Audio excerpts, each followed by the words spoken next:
Now today we are doing a chapter number 2.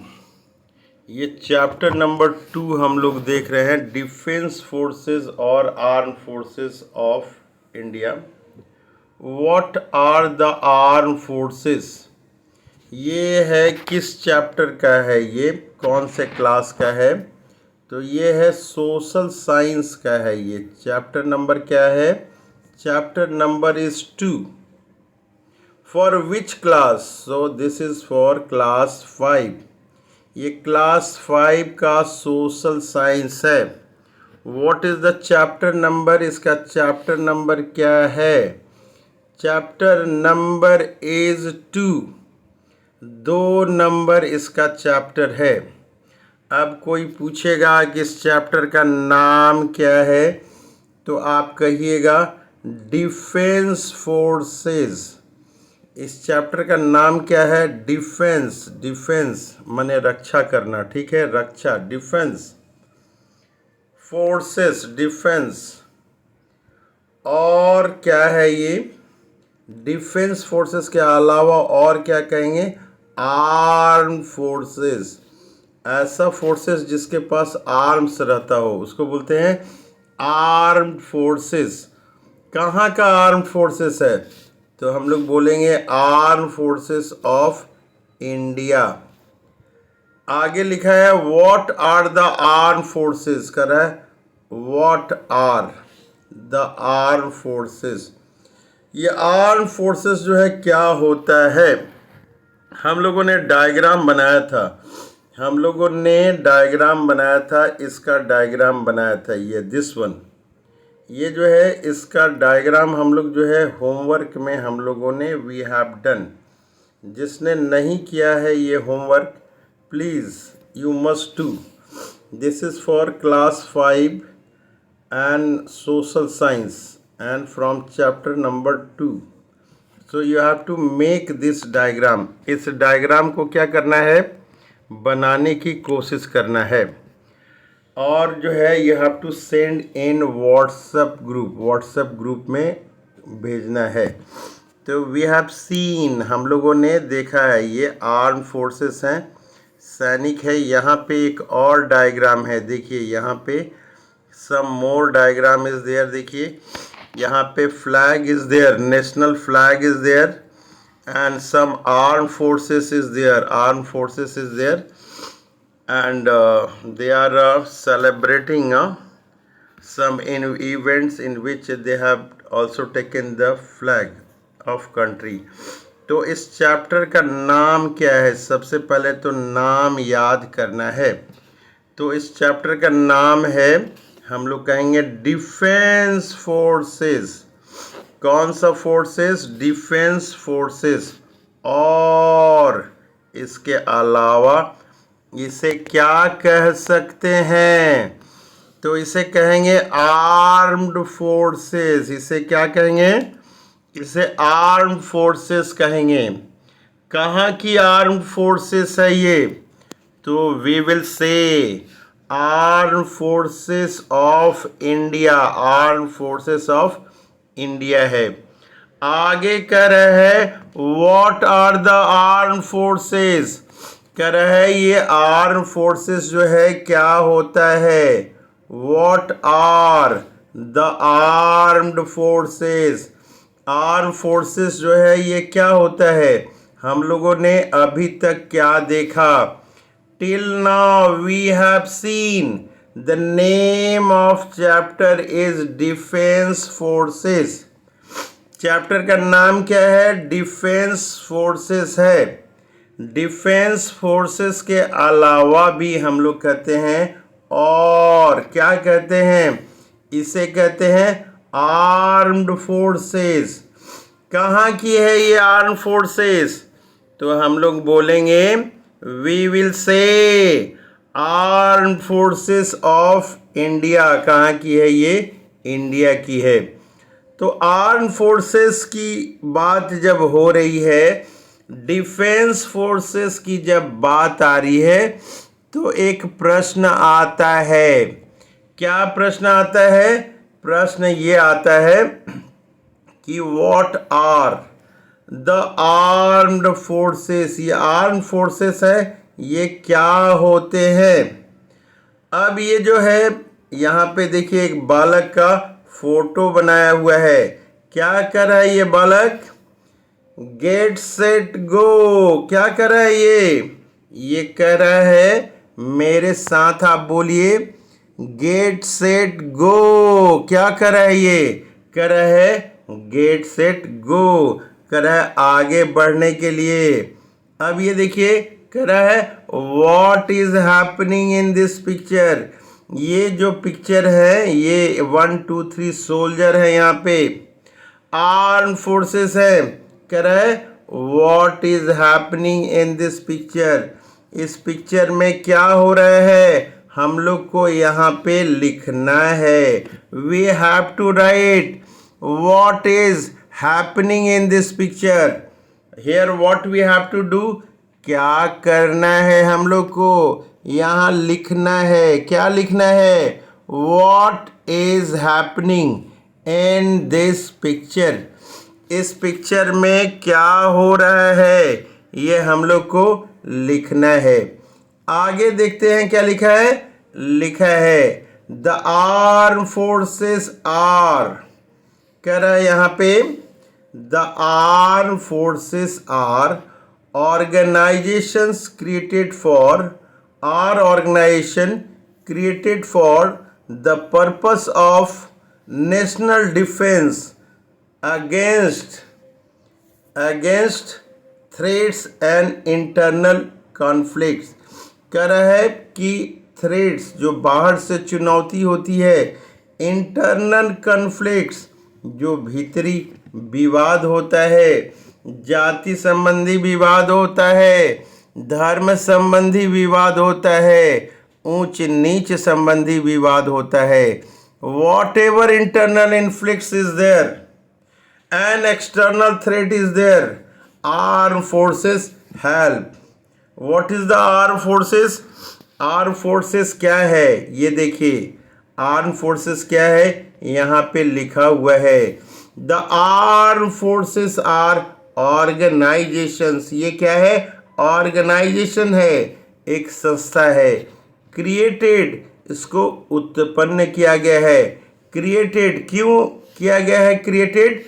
Created for the purpose of, क्या purpose है? National defence, राष्ट्र की सुरक्षा purpose है। क्या पर्पस है?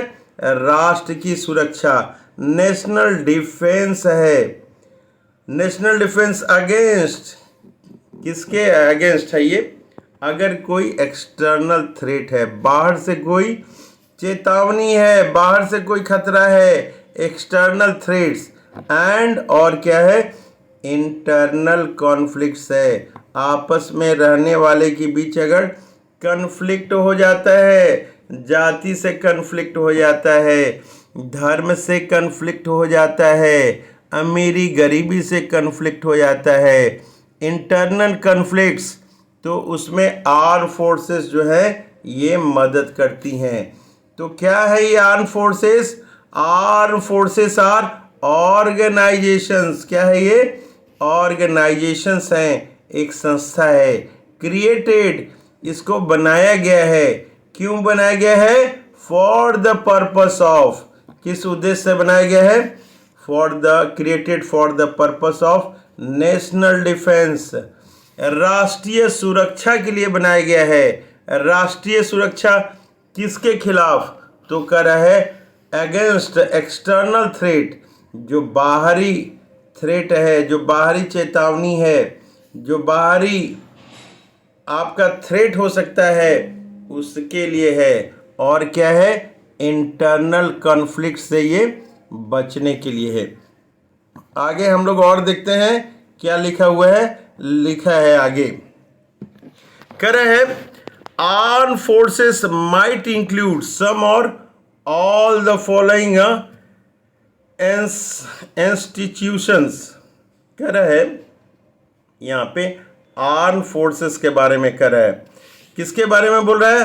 आर्म फोर्सेस, जो हथियार अपने पास रखते हैं, जो आर्म्स रखते हैं अपने पास, वैसे सैनिक को क्या कहते हैं?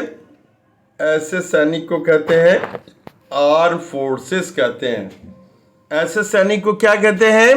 आर्म फोर्सेस कहते हैं। Arm forces might include some or all the following institutions. कह रहा है बहुत तरह के इंस्टीट्यूशंस हैं। क्या क्या तरह के इंस्टीट्यूशंस हैं? ये कह रहा है यहाँ पे फॉलोइंग इंस्टीट्यूशंस, बहुत तरह के इंस्टीट्यूशन है, बहुत तरह की संस्था है, फॉलोइंग इंस्टीट्यूशंस है। कह रहा है कि आर्म फोर्सेस यहाँ पे होते हैं। तो क्या क्या इंस्टीट्यूशन हो रहे हैं? कह रहा है regular military forces are military organisation. कह रहा है ये पहला कि रेगुलर मिलिट्री फोर्सेस जो होता है वो क्या होता है? आर मिलिट्री ऑर्गेनाइजेशंस होते हैं। क्या होते हैं वो? मिलिट्री ऑर्गेनाइजेशन होते हैं। सच एज एग्जाम्पल बता रहा है, जैसे कि द आर्मी, जो जमीन पे सेना रहती है उसे कहते हैं आर्मी। नेवी, जो समुद्र में सेना रहती है उसे क्या कहते हैं? They are known as navy. और जो हवा में उड़ता है सैनिक उसे क्या कहते हैं? Air force. और जो दूसरे देश, अपने देश और दूसरे देश के बीच जो बॉर्डर है वहाँ पे जो सैनिक रहते हैं उसे क्या कहते हैं? बॉर्डर सिक्योरिटी फोर्स कहते हैं। एंड प्रेसिडेंशियल गार्ड्स, जो राष्ट्रपति के आसपास रहते हैं उसे प्रेसिडेंशियल गार्ड्स कहते हैं। Whose primary purpose is to be ready for war. करे हुज प्राइमरी फंक्शन, जिसका प्रथम उद्देश्य है, क्या है प्रथम उद्देश्य? Is to be ready for war, लड़ाई के लिए हर वक्त तैयार रहना। Whose primary function is to be ready for war. तो आगे हम लोग देखते हैं। कह रहा है कि सच फोर्सेस में बी प्रोफेशनल। कह रहा है कि इस तरह के जो भी फोर्सेस हैं क्या होते हैं? प्रोफेशनल होते हैं। और बेस्ड ऑन रिक्रूटमेंट, जिस तरह की वैकेंसी होती है, जिस तरह की बहाली होती है उसके आधार पे होते हैं। सच फोर्सेस में बी प्रोफेशनल और बेस्ड ऑन रिक्रूटमेंट। रिक्रूटमेंट मतलब होता है भर्ती। अब आगे हम लोग देखते हैं। कह रहा है सेकेंडरी मिलिट्री फोर्सेस आर। कह रहा है कि सेकेंडरी मिलिट्री फोर्सेस होते हैं आर प्रोफेशनली सिक्योरिटी फोर्सेस। ये क्या होते हैं? ये भी जो है प्रोफेशनली सिक्योरिटी फोर्सेस होते हैं that can be called upon two assist the regular arm forces under certain condition. कह रहा है कि सेकेंडरी मिलिट्री फोर्सेस जो है क्या है? सेकेंडरी मिलिट्री फोर्सेस है वो भी प्रोफेशनली सिक्योरिटी फोर्सेस होते हैं दैट कैन बी कॉल्ड, उसको बुलाया जा सकता है upon two assist regular arm force को सहायता करने के लिए। Regular arm force under certain condition. कह रहा है कि सेकेंडरी फोर्सेस हैं। कह रहा है कि सेकेंडरी फोर्सेस क्या है? सेकेंडरी फोर्सेस मिलिट्री फोर्सेस क्या है? तो सेकेंडरी मिलिट्री फोर्सेस के बारे में कह रहा है कि ये भी क्या है? प्रोफेशनली सिक्योरिटी फोर्सेस हैं। प्रोफेशनल सिक्योरिटी फोर्सेस हैं। ये भी क्या है? प्रोफेशनल सिक्योरिटी फोर्सेस हैं that can be called upon, जिसको कि बुलाया जा सकता है। क्या किया जा सकता है? That can be called upon two assist the regular arm forces. जो रेगुलर आर्म फोर्सेस हैं इनकी सहायता के लिए कॉल्ड अपॉन टू असिस्ट, इनको बुलाया जा सकता है। अब हम लोग दूसरा देख रहे हैं पॉइंट्स। कह रहा है देयर आर बॉर्डर गार्ड्स। कह रहा है कि एक जो है बॉर्डर गार्ड्स होता है, हमारी देश की सीमा और दूसरे देश की सीमा है, वो जो एरिया है उसको बॉर्डर कहते हैं। तो बॉर्डर में बॉर्डर गार्ड्स होते हैं। जो समुद्र का किनारा है वहाँ पे समुद्री गार्ड्स होते हैं, उसको कहते हैं कोस्ट गार्ड्स। जो बॉर्डर में होते हैं उसको बोलते हैं बॉर्डर गार्ड्स। जो समुद्र के किनारे में होते हैं उसको बोलते हैं कोस्ट गार्ड। और जो है एक है रेडियो सपोर्ट, एक रेडियो में जो सपोर्ट देता है उसको बोलते हैं, जो कम्युनिकेशन में मदद करता है, सूचना के आदान प्रदान में मदद करता है, उसको बोलते हैं रेडियो सपोर्ट। और एक क्या होता है, एयर पेट्रोल्स। एयर पेट्रोल्स एक होते हैं, एयर पेट्रोल्स। इसके अलावा क्या होते हैं, स्पेशलाइज्ड होते हैं। क्या होते हैं, स्पेशलाइज्ड होते हैं। स्पेशलाइज्ड होते हैं किस चीज़ के लिए होते हैं, साइंटिफिक इंफॉर्मेशन के लिए होते हैं। किस चीज़ के लिए होते हैं, स्पेशलाइज्ड साइंटिफिक इंफॉर्मेशन। यहाँ देखिए लिखा है scientific information and intelligence services. आपको इस चैप्टर 2 से क्या करना है, 1 या 2 मिनट रीडिंग करना है। कितने देर रीडिंग करना है, 1 या 2 मिनट रीडिंग करना है। और after reading you have to write in a page, एक पेज आपको लिखना भी है। तो 2 काम करना है, एक तो आपको रीड करना है 1 या 2 मिनट और मोबाइल से रिकॉर्ड करके HW ग्रुप में भेजना है। Second, you have to write single page. जिसको आपने पढ़ा है उसको आप एक सिंगल पेज में राइट करके सेंड करेंगे। और ये 4-5 लाइन जो है इसमें से कोई एक लाइन को लर्न करेंगे, याद करने की कोशिश देंगे। घर में जब भी टाइम मिले दिन भर में 2 बार 3 बार रीडिंग करना है। तो यहाँ पे बता रहा है कि प्रोफेशनली होते हैं साइंटिफिक इंफॉर्मेशन को कलेक्ट करने के लिए। इसके अलावा इंटेलिजेंस सर्विसेज होती हैं। ये इंटेलिजेंस सर्विसेज ETC यहाँ पे लिखा है एक्सेट्रा। कह रहा है इस तरह की बहुत सारी जो है फोर्सेस होती है।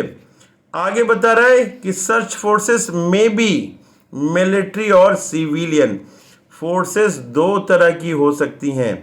क्या क्या हो सकती हैं, एक मिलिट्री फोर्सेस हो सकती हैं और मिलिट्री फोर्सेस के अलावा एक और क्या हो सकती हैं, ये सिविलियन फोर्सेस हो सकती हैं। तो 2 तरह की फोर्सेस हम लोगों ने देखा।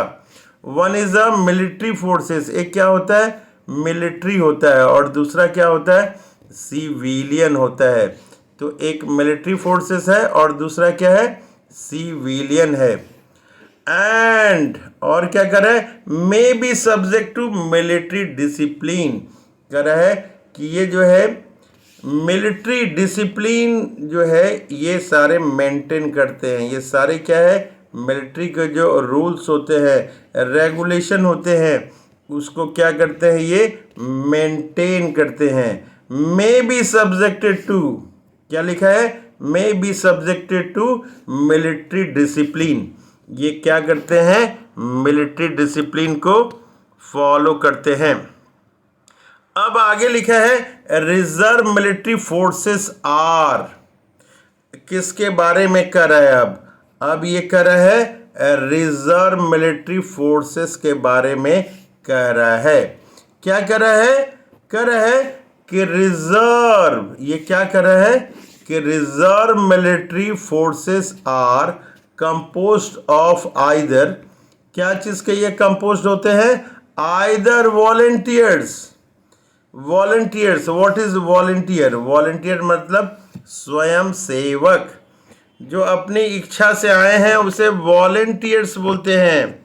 और एसेंशियल वर्कर्स या फिर जरूरी वर्कर्स है, essential worker who can be called on to support the regular military, जो क्या करेगा, सपोर्ट करेगा, सहायता करेगा। किसको सहायता करेगा, रेगुलर मिलिट्री को सहायता कर रहा है। कह रहा है कि दीज आर आर्मी, नेवी और एयर फोर्सेस।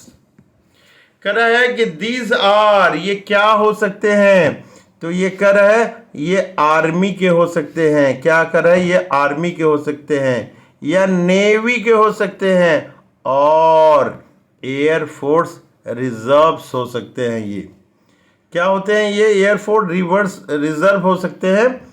कह रहे हैं स्पेशल पुलिस यूनिट होते हैं। उसके बाद क्या होता है? नेशनल गार्ड्स होता है। क्या होता है? ये नेशनल गार्ड्स होता है। और होम डिफेंस फोर्सेस भी होती हैं।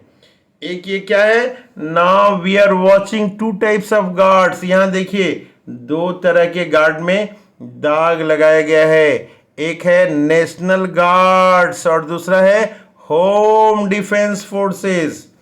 तो दो हम लोगों ने देखा, one is national guards and second one, ये क्या है? नंबर 1 इज नेशनल गार्ड्स और दूसरा क्या है? Home defence forces. ये दो तरह की गार्ड्स हम लोग देख रहे हैं। कह रहा है कि primary purpose of arm forces is, कह रहा है काम क्या है? कह रहा है प्राइमरी पर्पस, कह रहा है कि जो प्रथम काम है, primary purpose of the arm forces is, प्रथम कार्य क्या है? नेशनल डिफेंस, राष्ट्र की सुरक्षा। क्या है? प्राइमरी फंक्शन नेशनल डिफेंस, राष्ट्र की सुरक्षा। क्या है ये? नेशनल डिफेंस, राष्ट्र की सुरक्षा है। कह रहा है in the past arm forces, कह रहा है कि जो बीता हुआ अतीत है, जो बीता हुआ हमारा अतीत है, इन द पास्ट, कब की बात बता रहा है? जो बीत गया है पास्ट, उसके बारे में बता रहा है।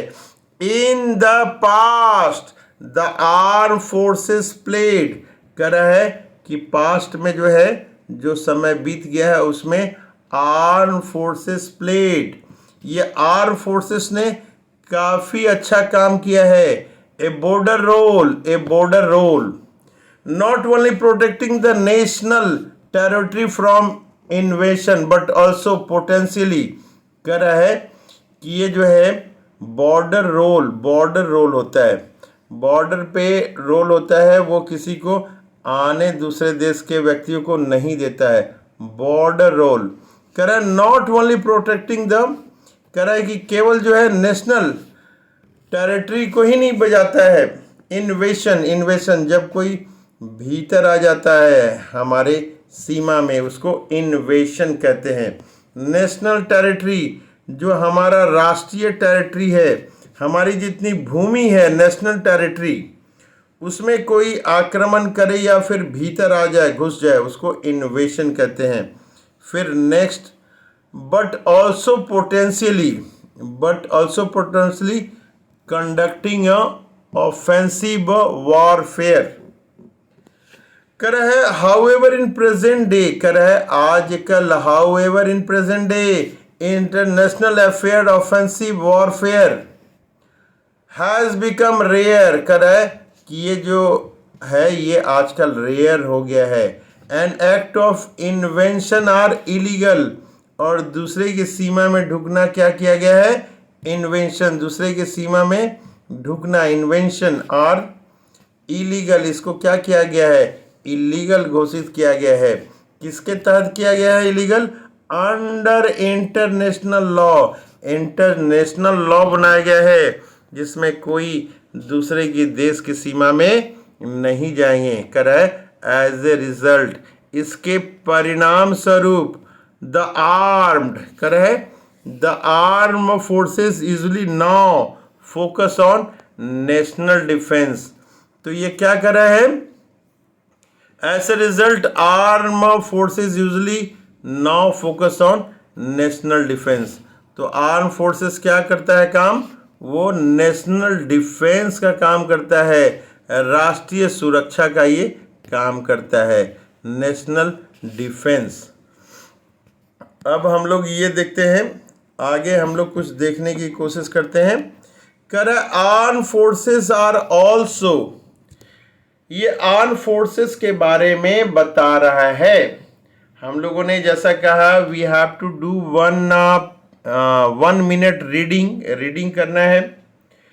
We have to write the 1 page writing जो हम लोग पढ़ रहे हैं उसमें से कम एक लाइन याद करेंगे, लर्न करेंगे, याद करेंगे, लर्न करेंगे।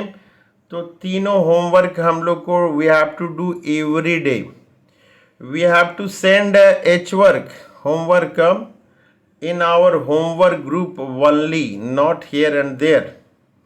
अब आगे देखते हैं, the arm forces are also involve in international security.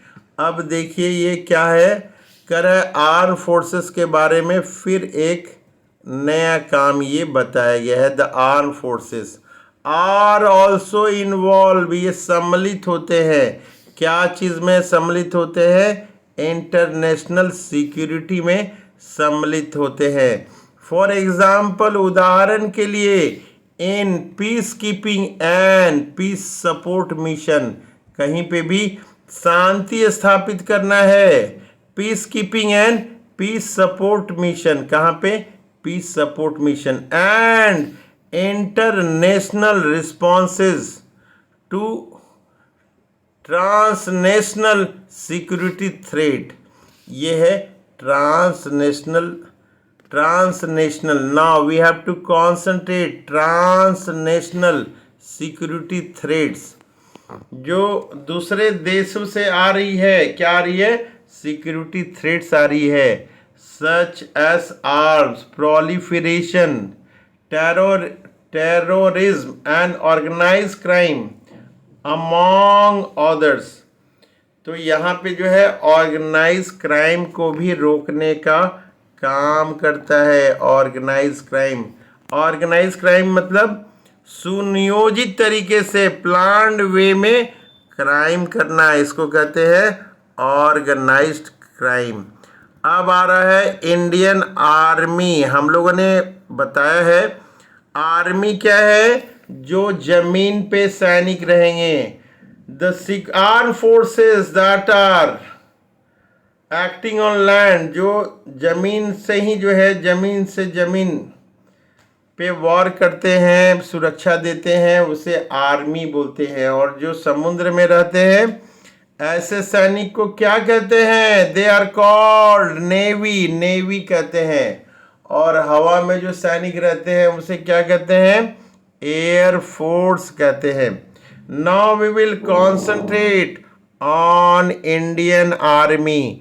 Indian के आर्मी के ऊपर हम लोग सपोर्ट करेंगे। कर है इंडियन आर्मी इज कर है इंडियन आर्मी के बारे में कर है। क्या कर है? The Indian army is a voluntary service. ये क्या है? स्वैच्छिक सर्विस है। जोर जबरदस्ती से इसमें जाना नहीं है, अपनी इच्छा से जाना है। वॉलेंटरी सर्विस है। कर है the Indian army is a voluntary service. ये कैसा सर्विस है? स्वेच्छा से जाने वाला सर्विस है। It is one of the largest standing आर्मीज in the world. कर है लार्जेस्ट है, सबसे बड़ा है। स्टैंडिंग आर्मीज, कह रहा है जो खड़ा रहने वाले आर्मी है in the world. Largest standing army in the world क्या है ये? It is one of the largest standing army in the world है। कह रहे हैं विथ मोर देन, कितने लोग हैं? With more than 1 crore active troops. कितने हैं ये? 1 करोड़ एक्टिव ट्रूप्स है। और क्या है? And more than 9 lakh reserve troops हैं। 1 करोड़ एक्टिव ट्रूप्स हैं और क्या है? More than 9 lakh reserve troops हैं। करे the chief of army staff of the Indian army head the force. करे the chief of army staff of the Indian army head the force. करे जो चीफ होता है, चीफ ऑफ आर्मी, स्टाफ किसका? Indian army का। वो heads मतलब वो दिशा देता है, निर्देश देता है, सुप्रीम होता है, कमांडर होता है, कोऑर्डिनेटर होता है। हेड्स द फोर्स, वो हेड होता है। हेड्स द फोर्स, उसे नियंत्रित करता है। हेड्स द फोर्स, उसको मार्गदर्शन देता है। कर है आगे कर है द हाईएस्ट रैंक, कर है कि जो अलग अलग पदवी है सेना में, हाईएस्ट रैंक, उसके बारे में ये बता रहा है। क्या बता रहा है? कह रहा है the highest rank in the Indian army is field marshal. Highest post क्या है? Highest rank in the Indian army is field marshal. क्या है पोस्ट का नाम? फील्ड मार्शल है पोस्ट का नाम। But it is a mainly ceremonial rank. कह रहा है कि ये क्या है? केवल उत्सव मनाने का रैंक है, ceremonial rank. And appointments are made, कह रहा है कि इसमें जो अपॉइंटमेंट होता है कौन करता है? Appointments are made by the president of India. कह रहा है जो भारत के राष्ट्रपति हैं वही इसमें अपॉइंटमेंट करते हैं। कह रहा है appointment are made by the president of India. ये देखिए, ये प्रेसिडेंट करता है, president of India. Only in exceptional circumstances, only in exceptional circumstances. आगे हम लोग देखते हैं यहाँ पे कह रहा है कि Indian army has a lot of combat experience. कह रहा है कि इंडियन आर्मी के पास क्या है? बहुत सारी एक्सपीरियंस है। किसके पास एक्सपीरियंस है? इंडियन आर्मी के पास है। Lot of combat experience in different territories. Territories, ये टेरिटरीज मतलब क्या होता है? अलग अलग दशा में, अलग अलग सिचुएशन में, डिफरेंट टेरिटरीज। कह रहा है due to India varied geography. कह रहा है कि भारत में तरह तरह की भौगोलिक स्थिति है। कहीं ठंडा है, कहीं गर्म है, कहीं वर्षा ज़्यादा होती है, कहीं रेगिस्तान है। तो due to India's varied geography, तो तरह तरह की जो है यहाँ पे जमीन है, तरह तरह की जलवायु है, तरह तरह के मौसम है। आगे बता रहा है, कह रहा है कि Indian army has dedicated 1 unit of troops to the United Nation in peace keeping operation. कह रहा है कि इंडियन आर्मी का, कह रहा है द इंडियन आर्मी हैज, कह रहा है इंडियन आर्मी के पास है, क्या है? डेडिकेटेड है। डेडिकेटेड मतलब स्पेशली, स्पेशली है, डेडिकेटेड है, उसी काम के लिए है। Dedicated, dedicated 1 unit of troops, 1 unit of troops है, एक सेना की टुकड़ी है। 1 यूनिट ऑफ ट्रूप्स किस चीज़ के लिए है? To the United Nation in peace keeping operation. ये यूनाइटेड नेशन एक होता है जो 2 देशों के बीच झगड़ा होता है तो उसमें शांति के लिए पहल करता है, उसके लिए। कह रहे हैं Indian army has dedicated 1 unit of troops to the United Nation in peace keeping operation. कह रहा है कि भारत के पास एक सैनिक की टुकड़ी है जो यूनाइटेड नेशन के पास है, जो कि पीस कीपिंग ऑपरेशन में मदद करती है, शांति में मदद करती है। आगे लिखा है originally army main function was to defend. कह रहा है ओरिजिनली, कह रहा है वस्तुतः, सामान्य रूप से, मुख्य रूप से, ओरिजिनल रूप से। द आर्मी मेन फंक्शन, जो आर्मी होता है उसका मेन फंक्शन क्या होता है? Was to defence. कह रहा है कि होता था, क्या होता था? डिफेंड करना, हराना होता था। डिफेंड, सुरक्षित रखना होता था अपने दुश्मनों से अपने बाउंड्रीज को। डिफेंड इंडियाज बाउंड्रीज, सुरक्षित करना था बाउंड्रीज, जो इंडिया की बाउंड्रीज हैं। Defend India's boundaries. करा हाउएवर, इस प्रकार, ओवर द ईयर, साल जो है बीतते गए, ओवर द ईयर, सालों साल जो बीतते गया। The army has taken up responsibility of providing internal security. कह रहा है पहले आर्मी का काम क्या था, अपनी बाउंड्री को, आर्मी जो है अपनी बाउंड्री को केवल सिक्योरिटी देता था, लेकिन अब जो है अब उसकी रिस्पॉन्सिबिलिटी है, उसका कर्तव्य है, उसका काम है प्रोवाइडिंग, क्या प्रोवाइडिंग, इंटरनल सिक्योरिटी।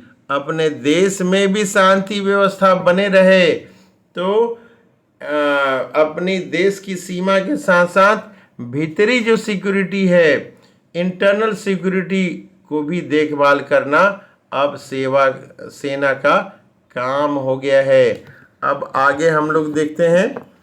35 मिनट की वीडियो हो गई है, वीडियो काफ़ी लंबी हो गई है। Though its continued commitment to peacekeeping, India has been appraised for taking a part in different operations for long period.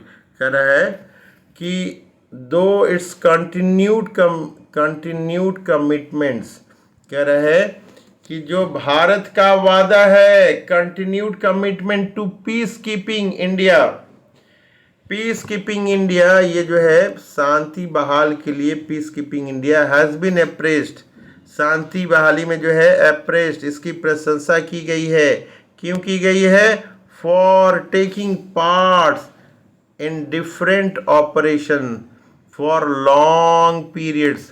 कह रहा है भारत ने शांति के लिए जो मदद किया है, जो डिफरेंट ऑपरेशन है जिसमें लॉन्ग पीरियड से काम कर रहा है, इसके लिए भारत की भूरी भूरी प्रशंसा की गई है। Though its continued commitment to peacekeeping India has been appraised for taking parts in different operation for long period। कह रहा है कि भारत की जो है भूरी भूरी प्रशंसा की गई है, बराबर जो पीस कीपिंग शांति वार्ता के लिए अलग से जो भारत प्रयास करता रहा है, उसकी भूरी भूरी प्रशंसा की गई है।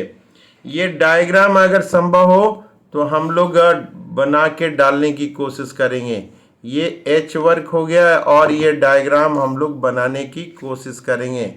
सोशल साइंस, ये सोशल साइंस क्लास 5 के बारे में है और चैप्टर क्या है? ये चैप्टर 2। तो we will draw this diagram as a homework. ये क्या करेंगे हम लोग? होमवर्क के लिए हम लोग इस डायग्राम को यूज़ करेंगे। और हमें होमवर्क में क्या करना है, ये हम लोगों ने देख लिया है। ये दो it's continued commitments to peacekeeping, India has been praised for taking parts in difficult operation for long period। ये continued commitments, क्या चीज़ के लिए कमिटमेंट? पीस कीपिंग, शांति के लिए, जो ये पूरे विश्व में मदद की ये कोशिश करता है, उसके लिए इंडिया, भारत को हैव बीन अप्रेस्ड, इसकी प्रशंसा की गई है। क्यों प्रशंसा की गई है? For taking a part in different operation for long periods. कह रहा है कि शांति वार्ता के लिए डिफरेंट ऑपरेशंस जो हुए हैं और लंबे समय तक, उसके लिए भारत की प्रशंसा की गई है। अब हम लोग दूसरे पेज में देखते हैं क्या लिखा हुआ है। अब कह रहा है इंडियन नेवी। नेवी क्या है? नेवी के बारे में ये देखिए, नेवी का ये है, नेवी का ये जो है समुद्र में जो जहाज है, उसमें ये जहाज, समुद्र के जहाज के ये सैनिक हैं, इसको इंडियन नेवी कहते हैं। कह रहा है Indian navy is the naval branch of Indian arm forces. ये कह रहा है इंडियन नेवी क्या है? इंडियन नेवी कह रहा है कि ये क्या है? कह रहा है कि ये नेवल ब्रांच, जो समुद्री ब्रांच होता है of the Indian armed force. ये किसके बारे में बता रहा है? ये इंडियन आर्म फोर्स का जो है पार्ट है। ये क्या है? इंडियन नेवी क्या है, कह रहा है Indian navy is the naval branch, समुद्री ब्रांच है of the Indian arm forces. Indian arm forces का जो नेवल ब्रांच है, क्या कर रहा है ये, इंडियन आर्म फोर्सेस कह रहा है कि इंडियन आर्म फोर्सेस का जो नेवल ब्रांच है उसी को इंडियन नेवी कहते हैं। अब आगे हम लोग देखते हैं क्या लिखा है इसके बारे में। कह रहा है the Indian navy is one of the world largest naval forces. कह रहा है जो भारतीय नेवी है, द इंडियन नेवी, ये क्या है, one of the world largest naval forces है। कैसे फोर्स हैं ये, the Indian navy is one of the world largest naval forces. The Indian Navy has a large operational fleet and various support vessels। कह रहा है यहाँ पे The Indian Navy has a large operational fleet। कह रहा है किसके पास fleet, fleet मतलब गाड़ी होता है, जहाज होता है, बेड़ा होता है, इसके पास क्या है, ऑपरेशनल फ्लीट है, तरह तरह की गाड़ी है, वेरियस सपोर्ट वेसल्स, और बहुत तरह के वेरियस सपोर्ट वेसल्स हैं, बहुत तरह के विपन्स हैं, बहुत तरह के जहाज हैं, बहुत तरह के पनडुब्बी वगैरह है। अब हम लोग यहाँ क्या लिखा है, एक्सप्लोर एंड लर्न लिखा है। कह रहा है एक्सप्लोर एंड लर्न। यहाँ लिखा है क्या, why do we need such a large army in our country. कह रहा है वाई डू वी नीड, क्यों हमें जरूरत है, क्या कह रहा है, why do we need such a large army in our country. कह रहा है इतनी बड़ी सैनिक की क्या जरूरत है, क्या कर रहा है ये, कह रहा है why do we need such a large army in our country. ये कह रहा है कि इतनी बड़ी जो है लार्ज आर्मी की क्या जरूरत है अपने देश में।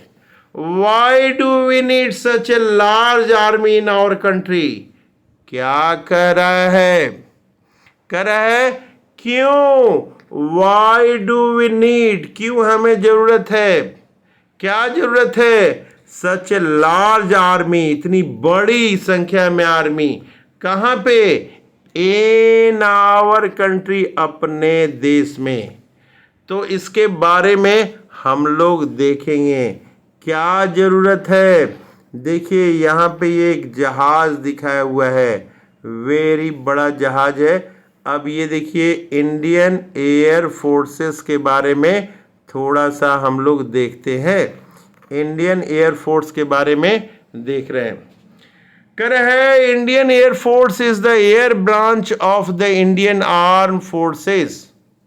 कह रहा है कि जो इंडियन आर्म फोर्सेस हैं, क्या है, इंडियन आर्म फोर्सेस हैं, उसका एयर ब्रांच है, हवा में जो रहता है उसको क्या कहते हैं, इंडियन एयर फोर्स कहते हैं।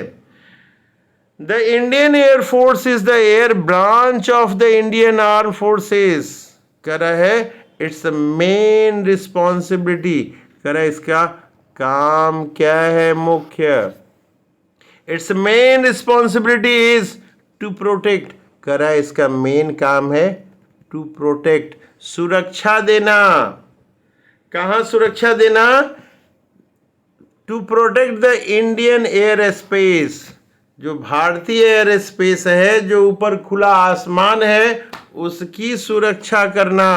And to conduct aerial combat during war, combat, combat क्या है यहाँ पे, कॉम्बैट मतलब जो कॉम्बैट मतलब युद्ध से संबंधित है, को युद्ध करेगा ड्यूरिंग वॉर, एरियल कॉम्बैट, हवा से ही हवा में ये मार करेगा, एरियल कॉम्बैट कब करेगा, ड्यूरिंग वॉर, वॉर के समय ये हवा से हवा में मार करेगा।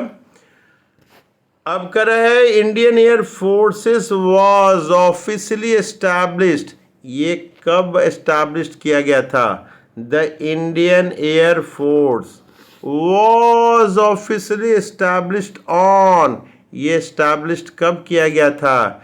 8 अक्टूबर in 1932। ये कब किया गया था? ये 8 अक्टूबर 1932 को किया गया था। एज एन एक्सिलरी यूनिट, ये एक सहायक एयरफोर्स ऑफ द ब्रिटिश क्या लिखा है? राज। ये इंडियन एयरफोर्स कब किया गया था? 8 October 1932 as an auxiliary unit force. ये क्या था? ये एक्सिलरी यूनिट फोर्स था ब्रिटिश राज का। करा ओवर द ईयर, करा कि जैसे समय बीतता गया, IAF Indian air force has grown from a tactical force to one with intercontinental reach. कह रहा है ये जैसे जैसे समय बीतता गया, over the year Indian air force has grown, ये बढ़ा, from a tactical force to one with the intercontinental reach. ये क्या है? इंटरकॉन्टिनेंटल रीच हो गया है। इसकी पहुंच जो है ज़्यादा हो गई है, एक कॉन्टिनेंट से दूसरे कॉन्टिनेंट तक इसकी पहुंच हो गई है। तो air forces, armed forces has 4 main task. ये क्या क्या टास्क है? We will do. What are the different task? ये डिफरेंट टास्क क्या है हम लोग करेंगे? डिफरेंट टास्क हम लोग जो है दूसरे वीडियो में करेंगे। Arm forces have 4 main task. ये कब करेंगे हम लोग? दूसरे वीडियो में करेंगे। फिर रिक्रूटमेंट कैसा होता है इसके बारे में देखेंगे। और इसके बाद जो है रिक्रूटमेंट के बाद लग रहा है कि ये नहीं है इसमें, फिर क्वेश्चन आंसर हम लोग देखने की कोशिश करेंगे।